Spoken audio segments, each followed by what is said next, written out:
इस वक्त एक बड़ी खबर आ रही है छत्तीसगढ़ से जुड़ी। है बड़ी खबर दिल्ली से। छत्तीसगढ़ के उप मुख्यमंत्री बनाए गए हैं टीएस सिंहदेव। दिल्ली में एआईसीसी की बैठक के बाद यह बड़ा फैसला कांग्रेस कार्यालय से जारी हुआ है आदेश। आज दिन में कांग्रेस की एक बड़ी बैठक छत्तीसगढ़ को लेकर हुई और आगामी चुनाव को लेकर मंथन हुआ, सरकार के काम को लेकर चर्चा हुई। इस बैठक में जहां कांग्रेस महासचिव मौजूद थी कुमारी शैलजा, जो प्रभारी हैं छत्तीसगढ़ की, राहुल गांधी इस बैठक का हिस्सा थे, मल्लिकार्जुन खड़गे इस बैठक का हिस्सा थे, इस बैठक का हिस्सा केसी वेणुगोपाल भी थे और इस बैठक का हिस्सा मुख्यमंत्री बघेल भी थे। बड़ी खबर, छत्तीसगढ़ को लेकर उप मुख्यमंत्री बनाए गए हैं। एआईसीसी की बैठक के बाद बड़ा फैसला लिया गया, यानी कि एक मुख्यमंत्री और एक उप मुख्यमंत्री टीएस सिंहदेव को यह जिम्मेदारी दी गई है। नीरज तिवारी हमारे साथ जुड़ रहे हैं, हमारे सहयोगी छत्तीसगढ़ से, इसी खबर पर। नीरज, जिस तरीके से चुनाव बेहद नजदीक है और चुनावी तैयारियों को लेकर दिल्ली में मंथन भी हुआ, लेकिन क्या जरूरत पड़ी कि डिप्टी सीएम बनाए गए सिंहदेव?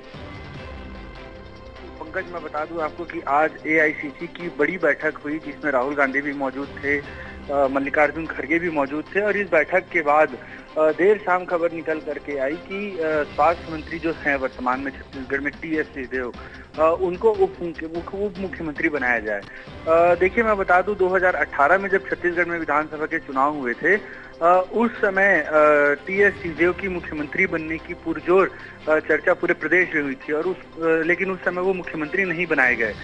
बाद में बात निकल करके सामने आई कि 2.5 साल के नेतृत्व का निर्णय आला कमान ने तय किया है, लेकिन 2.5 साल बाद भी टीएस सिंहदेव मुख्यमंत्री नहीं बनाए गए और अब आने वाले 3 महीने में छत्तीसगढ़ में विधानसभा के चुनाव होने हैं और उस चुनाव से पहले आज एआईसीसी की एक बड़ी बैठक हुई दिल्ली में और इस बैठक के बाद स्वास्थ्य मंत्री टीएस सिंहदेव को उप मुख्यमंत्री बनाया गया।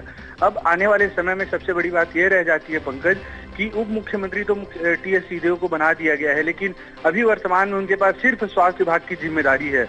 आने वाले समय में उनको और किस तरह से काम सरकार में दिया जाता है, ये एक बड़ा सवाल रहेगा उप मुख्यमंत्री बनाए जाने के बाद टीएस सिंहदेव के लिए। नीरज, हमने देखा था कि बाकी प्रदेशों के मुकाबले कांग्रेस छत्तीसगढ़ में बेहतर काम कर रही है और बेहतर तरीके से बघेल संभाल रहे हैं, क्योंकि राजस्थान और हरियाणा जैसी स्थिति, गुटबाजी की स्थिति नहीं देखने को मिली। ऐसे में टीएस सिंहदेव को उप मुख्यमंत्री बनाना, आगामी चुनाव में किस तरीके से कांग्रेस जाएगी, चेहरा कौन होगा और जनता ये सवाल जरूर करेगी। बिल्कुल पंकज, अब जिस तरह से उप मुख्यमंत्री टीएस सिंहदेव को बनाया गया है तो बिल्कुल स्वाभाविक सी बात है कि आने वाले 2023 के आखिरी में जो विधानसभा के चुनाव छत्तीसगढ़ में होने हैं, उसमें नेतृत्व को लेकर के जनता के मन में एक बड़ा सवाल रहेगा, आखिर कौन अगला मुख्यमंत्री होगा। देखिए, मैं पहले ही टीएस सिंहदेव से जब पहले भी बातचीत होती थी तो उनका कहना होता था कि पार्टी आला कमान जो निर्देश देगा वो काम वो करने को तैयार है। पार्टी आला कमान कहेगा वो इस्तीफा दे देंगे, पार्टी आला कमान कहेगा वो मुख्यमंत्री बन जाएंगे। ठीक इसके विपरीत ही जवाब मुख्यमंत्री भूपेश बघेल का आता था। उनका कहना होता था अभी आला कमान कहें तो अभी वो इस्तीफा दे दें, लेकिन न इस्तीफे का दौर हुआ और ना ही नेतृत्व परिवर्तन हुआ। लेकिन अब जिस तरह से उप मुख्यमंत्री टीएस सिंहदेव को बनाया गया है, विलन में एक बड़ी बात रहेगी कि आने वाले समय में छत्तीसगढ़ का नेतृत्व यदि कांग्रेस की सरकार बनती है तो कांग्रेस किसे देती है, ये एक बड़ा सवाल जनता के मन में भी रहेगा पंकज जी। नीरज, एक सवाल ये भी कि अब तक जिस तरीके से बघेल जिम्मेदारी संभाल रहे थे और बाहर जो खबरें निकल कर आ रही थी कि बहुत अच्छा है, क्या कांग्रेस के अंदर छत्तीसगढ़ में कोई गुटबाजी की शंका? देखिए पंकज, एक बड़ी बात मैं बता दूं आपको कि पिछले दिनों आनंद फानन में छत्तीसगढ़ के 45 विधायक, मुख्यमंत्री भूपेश बघेल सहित स्वास्थ्य मंत्री टीएस सिंहदेव भी उसमें शामिल थे, आनंद फानन में दिल्ली रवाना हुए थे।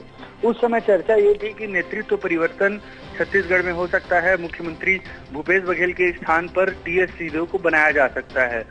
लेकिन जब पार्टी आला कमान की तरफ से बयान आया तो उसमें बताया गया कि मुख्यमंत्री के रूप में भूपेश बघेल को ही 45 से ज्यादा विधायकों का समर्थन है, तो मुख्यमंत्री भूपेश बघेल ही बने रहेंगे। इसके बाद भी चर्चाएं चलती रही।